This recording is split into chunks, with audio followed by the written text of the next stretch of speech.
Nnamdi Kanu appears very optimistic and well-energized and rejuvenated, of course, believing in the cause of justice and for the quest for the restoration of his people. He believes that freedom is all, of course, his people needs, and it doesn't matter the price to pay for his people to have the freedom. You can see the smiles, the excitement in his faces, radiating, of course, in his faces, despite his subjugations.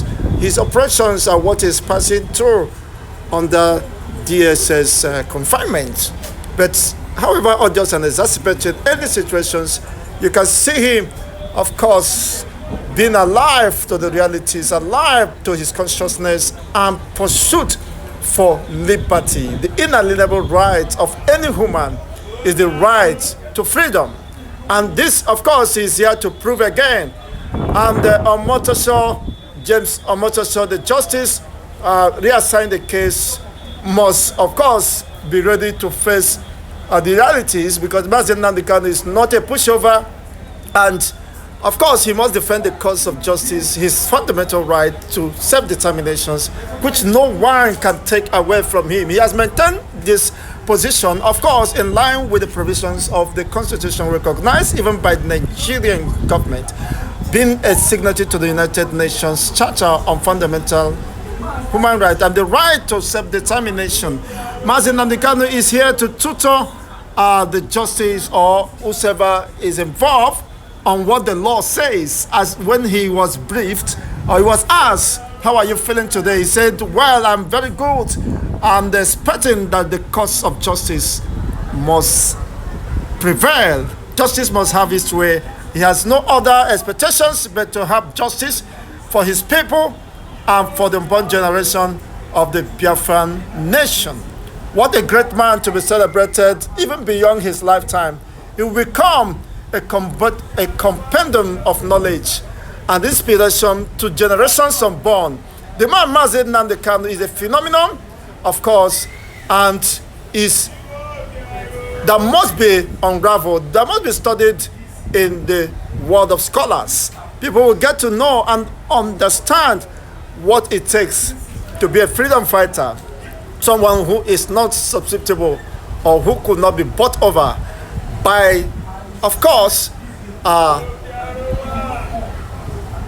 the Nigerian money bags, politicians, but he has maintained his tenacity, his courage, his consciousness, of course, in aligning with righteousness, justice, and equity for all. He was only asking that the fundamental right of his people be respected, and the right to life, the right to good governance, the right to basic amenities, and the welfare of his people is what prioritizes and what drives his motives. It was not driven by selfish quests, unlike other Nigerian politicians.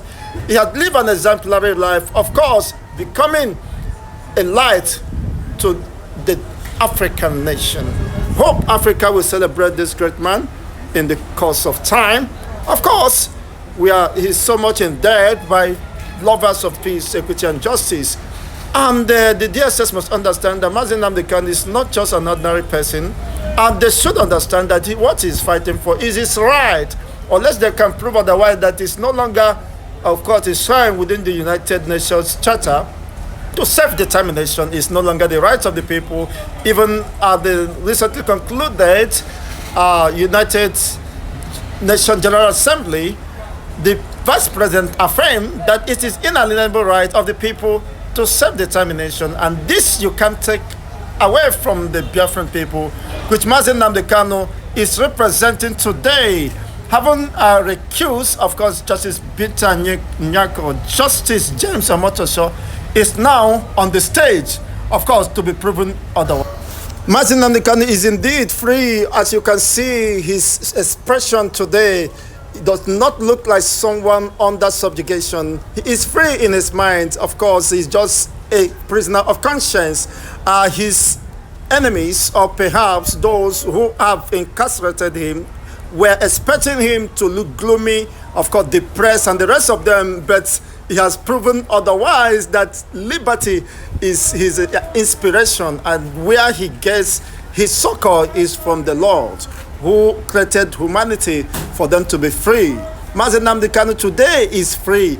From his expression, he is not perturbed or worried, but his major concern has remained, of course, the continued subjugation, oppression, the killings and massacre of his people going on, the abduction, the raping of women and daughters and mothers in the East. For the very reason he has been calling for self-determination of his people. How could his people, of course, the Igbo people and their Eastern brothers, be raped in their own farmlands by the Fulani marauders all the way from Sahel regions and, of course, the farthest parts of the north and Eastern Africans coming down to Igbo land to rape our mothers and our daughters and our women? It is quite a horrible and unfortunate development, which, of course, from the reason why Mazi Nnamdi Kanu set up Eastern Security Network. Unfortunately, the gullible Eastern politicians do not understand the reason why the Igbo people and their Eastern brothers must be defended at all costs.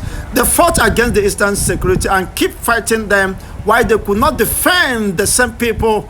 It's quite unfortunate. Under the watch of the governors, people are being raped, massacred, molested. Our mothers are being molested to the point that it had become a ridicule, an assault, abomination in Igbo land, where mothers and daughters and women and wives will be raped in broad daylight by Fulani marauders. Is quite unfortunate. For this reason, of course, Mazi Nnamdi Kanu is seeking the opportunity to address this injustice before the public domain. And of course, he has maintained his composure, however odious and exacerbating any condition. This is the reason why Mazi Nnamdi Kanu had been subjected under some high level of cruelty and, of course, all ill treatment meted on him for more than 4 years today. Is it a crime to ask for your right, the right to self-determination, which is captured within the Nigerian constitution that allows the liberty of people of political expression and alignment? Is quite interesting. Well, Justice James Omoto so will be tutored eventually of what the law says, and perhaps he will stand on the course of truth, and posterity will have, of course, either to blame him or to praise him for standing in the cause of the truth. Is his right, as Mazi Nnamdi Kanu has maintained. Nigerian government has lost its right to try him or subject him to further trial after the appellate court of law within the Nigerian legal jurisprudence has passed, of course, their own verdict after being reviewed by 6 panel judges that set aside all the count charges levied against Mazi Nnamdi Kanu and declared Mazi Nnamdi Kanu innocent of whatever allegations levied against him. He is discharged and acquitted, and no other court has the legal jurisprudence or jurisdiction to continue the trial or subject Mazi Nnamdi Kanu to same. Unfortunately, we are seeing a very different narrative here. Notwithstanding, Mazi Nnamdi Kanu believes that justice must definitely, of course, be established. It doesn't matter how long or the threat, of course, or confrontation he might be facing, but justice will definitely prevail at the end of the day, and Biafrans will indeed be free.